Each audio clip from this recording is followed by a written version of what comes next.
नमस्कार, मी ॲडव्होकेट विशाल मोहिते। आजचा दिवस 29 ऑगस्ट 2025 वांगीच्या इतिहासातील काळा कुट्ट दिवस आज ठरला, कारण की लोकशाहीचा गळा त्या ठिकाणी दाबला गेला।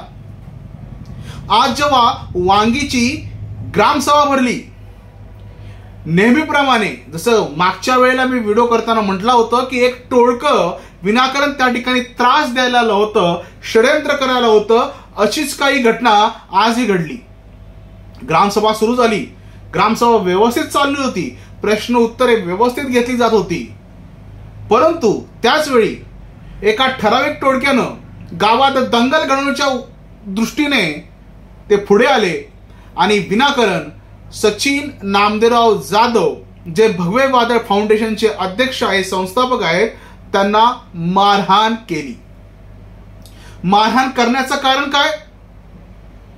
तर सचिन जाधव हा प्रश्न विचारतो, सचिन जाधव हा स्पष्ट बोलतो।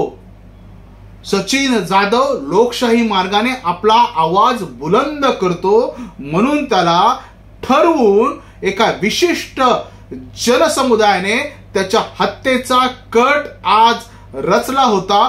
50 ते 60 जण त्याच्या अंगावरती तुटून पडली आणि त्याला बेदहम मारहाण केली। अतिशय दुर्दैवी। हिम्मत असेल तर त्याने एकेकाने हल्ला करायचा होता, पण आपल्याला माहित आहे लांडगे कायम झुंडीने येतात। लांडगे एकटे येत नाही, कारण एकटे आले की त्यांना शेपूट टाकून पळावं लागतं। लोक म्हणत होती मला की वकील साहेब, आज तुम्ही टार्गेट होता, वकील साहेब डाव तुमच्यावर होता। मलाही बरेच जण सांगाय आले की तुम्ही या भानगडीत पडू नका, पण मी आजही सांगतो, जर मला टार्गेट करण्याचा प्रयत्न किंवा विचारही जरी केला तर कदाचित माझं त्यावेळी थोडं नुकसान होईल किंवा मारहाण होईल, काय व्हायचं ते होईल, परंतु ज्याने कायदा हातात घेतला त्याला आयुष्यभर कायद्याच्या चौकटीत सडवेन, हो सडवेन, तेही रीतसर कायदेशीर दृष्टीने। मलाही काही विचारवंत म्हणाले की वकील साहेब, असं वाटतंय खरा डाव तुमच्यावरती होता, माझ्यावरती डाव पडलाच पाहिजे होता, मग डाव कसा आखायचा आणि कसा खेळायचा मी दाखवलं असतं। ही धमकी वजा, ही इशारा वजा, जी हत्येचा कट रचून जी मारहाण सचिन नामदेवराव जाधव भगवे फाउंडेशन अध्यक्ष यांच्यावर झाली, ती अतिशय दुर्दैवी आहे। टार्गेट करताय का इस्माला? जिच्या मागे कोण नाही त्याला सॉफ्ट टार्गेट केलं जातं आणि त्याचा बागलबुवा इतरांसमोर निर्माण केला जातो की जर तुम्ही प्रश्न विचाराल तर तुम्हाला असाच टार्गेट करेल। पुढच्या ग्रामसभेला मी येतोय, मला बघायचं आहे की कोण मला अडवतोय प्रश्न विचारणं, कोण रोखतोय मला पाहायचं आहे। जशी आज लोकशाहीची हत्या झाली, वांगी ग्रामपंचायतीच्या वांगी गावातला आजचा हा काळा दिवस इतिहासात नोंद होईल त्याची, की या काँग्रेसच्या राजवटीत, या एका विशिष्ट सरपंचाच्या राजवटीत या गावाने काळा दिवस पाहिला। आज खऱ्या अर्थाने संविधानाची हत्या झाली, लोकशाहीची हत्या झाली। ग्रामसभा, जे ग्रामपंचायतीची दैवताची जागा असते, आणि आमच्या विठ्ठल रुक्माई मंदिरामध्ये या पाताळ यंत्री लोकांनी मुद्दाम भगवे वादळ फाउंडेशन अध्यक्ष संस्थापक सचिन नामदेवराव जाधव यांच्यावरती हल्ला केला। मी परवाच लेटर दिलं होतं की काहीतरी पूर्वनियोजित कट आहे, शिस्त आहे। मला माझ्या कामानिमित्त मुंबईला यावं लागलं, मी त्या ठिकाणी असायला होतं।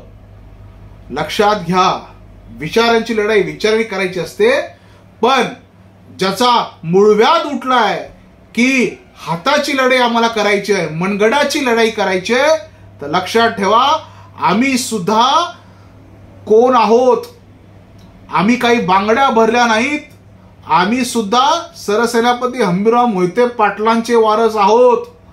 आमची भावकी सुद्धा प्रचंड मोठी आहे।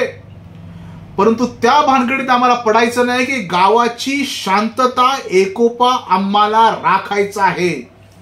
तुम्ही गावाचा शांतता एकोपा भंग करताय कारण की तुमचं भ्रष्टाचाराचं जे घबाड आहे ते उघड पडू नये म्हणून ही शांतता भ्रष्ट करण्याचं षडयंत्र तुम्ही केलंय. तुमच्यात जर एवढा दम होता ना तर उत्तर द्यायची, विचारलेल्या प्रश्नांना सामोरे जायचं, पण नाही. ग्रामसभा उधळून लावण्यात तुम्ही एक्सपर्ट आहात आणि हा तुमचा इतिहास जुना आहे. बऱ्याच लोकांनी सांगितलं गावात तुम्ही म्हणेल ते चालतं असं तुम्हाला वाटतं, पण लक्षात ठेवा गावचे खरे मालक तुम्ही नाही. गावचे मालक ही जनता आहे. त्यामुळे जनतेने जर तुमची लढाई हातात घेतली तर तुम्हाला फार याचे गंभीर परिणाम मोजावे लागतील. आज तुम्ही मॉब लिंचिंग केलं, आज तुम्ही दंगल घडवून आणली आणि एका प्रश्न विचारणाऱ्या कार्यकर्त्याला मारहाण केली, तेही देवाच्या मंदिरात. अहो काय भावना ठेवून तुम्ही हे सगळं केलं, पण त्या भावनेचा नक्कीच निषेध केला पाहिजे. तुम्ही जे कृत्य केलं ते कदापि माफ करण्याजोगं नाहीये. आगामी काळात या कृत्यामुळे ज्या तरुण पिढीला तुम्ही हाताशी घेऊन हे चुकीचं कृत्य केलं त्या तरुण पिढीचं भविष्य आता अंधारात गेलेलं आहे. नुकतीच त्या सर्वांवरती FIR दाखल झालेली आहे, म्हणजे प्रथम खबरी अहवाल फर्स्ट इन्फॉर्मेशन रिपोर्ट दाखल झालेला आहे. म्हणजे ज्यांनी यामध्ये सहभाग घेतला होता त्यांच्यावरती गुन्हे दाखल झालेले आहेत आणि गुन्हे जेव्हा दाखल होतात त्याच्या असंख्य अडचणी, भविष्याच्या दृष्टीने त्यांच्या नोकरीच्या ठिकाणी दाखला मिळवायला, चारित्र्याचा दाखला मिळवायला, व्हिसा पासपोर्ट संदर्भात अनेक अडचणी येतात. कारण की तुम्ही मॉब लिंचिंग केलं, रायटिंग केलं, दंगल घडवण्याचा प्रयत्न केला. बरं दंगल कशाला घडवली? ग्रामसभेत कोणी बोलायचं नाही, आम्ही करेल तो कायदा, ऐसा नाही चलेगा, असं आम्ही चालून देणार नाही. आजचा दिवस काळा ठरलाय, लोकशाहीचा गळा तुम्ही दाबलाय, परंतु पुन्हा ह्या सत्याचा सूर्य पुन्हा उजळणार आहे. आम्ही पुन्हा येणार, पुन्हा प्रश्न विचारणार, पुन्हा भांबवून सोडणार, कारण आमची बाजू सत्याची आहे.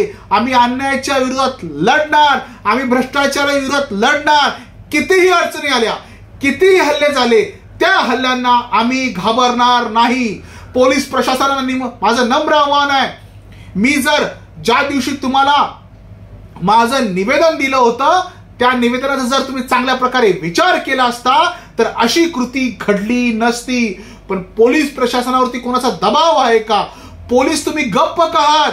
ज्या ठिकाणी हे षडयंत्र होतंय त्यांना तुम्ही वेळीच नोटीस देऊन त्यांचे जबाब का नोंद केले नाही? मला वाटतं पोलिसांच्या हलगर्जीपणामुळे हे कृत्य घडलं आहे का? आगामी काळात असं कुठलंही कृत्य घडून यायचे पोलीस खबरदारी घेतील, पण ग्रामस्थांना माझी नम्र विनंती आहे. आज पूर्ण गाव हळहळतंय. काय दोष होता त्याचा? का मारलं त्याचा? का मारलं त्याला? प्रत्येकाच्या मनात एक चीड आहे, एक आग आहे. ती आग आणि चीड अशीच ठेवा. हे गावचे मालक आहे, स्वतःला राजे म्हणतात, आम्ही करेल तो कायदा म्हणतात, आम्ही कोणाला पाहिजे ते तुडू म्हणतात. त्यांच्यासाठी ही आग जिवंत ठेवा. आगामी काळात आम्ही एक मोठा लढा उभारणार आहे. मी ग्रामस्थांना, गावकऱ्यांना आव्हान करतो, कुठलाही जातीचा असू देल, कुठलाही समाज असू देल, कोणी असू देल, त्यांनी या लढ्यामध्ये सहभागी व्हावं. आपल्या सर्वांचं स्वागत आहे. जाती पाती धर्माच्या पलीकडे आपण ही भ्रष्टाचाराची लढाई चालवली पाहिजे आणि लढली पाहिजे. आगामी काळात मी एल्गार करणार आहे, ठिय्या आंदोलन करणार आहे. मी समस्त ग्रामस्थांना विनंती करतो, त्या ठिय्या आंदोलनामध्ये आपण यायचं आहे, सहभागी व्हायचं आहे. या अन्यायाचा पाडा तिथे वाचला जाणार आहे. हम भी देखते किसमें कितना है दम. कारण की मला बघायचं आहे माझ्या केसाला कोण धक्का लावतोय.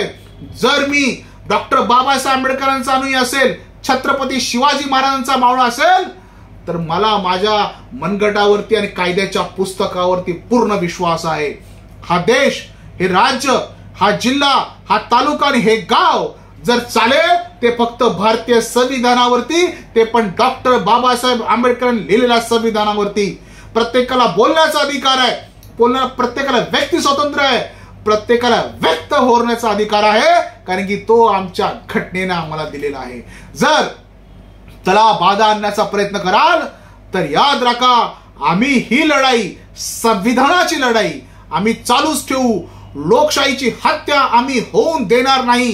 संविधानाचा अपमान आम्ही होऊन देणार नाही. त्यामुळे आगामी काळात ग्रामस्थांनी सज्ज झालं पाहिजे. आपल्या मुठी आवळून आगामी काळात जे ठिय्या आंदोलन होणार आहे, आपल्या सर्वांना विनंती आहे त्यामध्ये सहभागी व्हायचं. अगदी 3-4 दिवसात जर कुठलीही कारवाई झाली नाही, बुधवारपासून आम्ही आमचं ठिय्या आंदोलन करणार आहोत. सर्व ग्रामस्थांना विनंती आहे, आपण यायचं आहे, त्या ठिकाणी आपला आवाज बुलंद करायचा आहे. अन्याया विरोधातला आवाज आहे, भ्रष्टाचार विरोधातला आवाज आहे. हा आवाज प्रश्न विचारणारा आवाज आहे. हा आवाज तुमचा, आमचा, सामान्यांचा आहे. हा आवाज या देशाचा आहे. हा आवाज हा संविधानाचा आहे. हा आवाज लोकशाही व्यवस्थेचा आहे. हा आवाज आहे की आपण सगळे एक आहोत आणि या भ्रष्टाचार रूपी राक्षसाला, या दानवाला काढून टाकण्यासाठी सज्ज आहोत. एवढं बोलतो, थांबतो. जय हिंद, जय शिवराय, जय भीम, जय संविधान. धन्यवाद.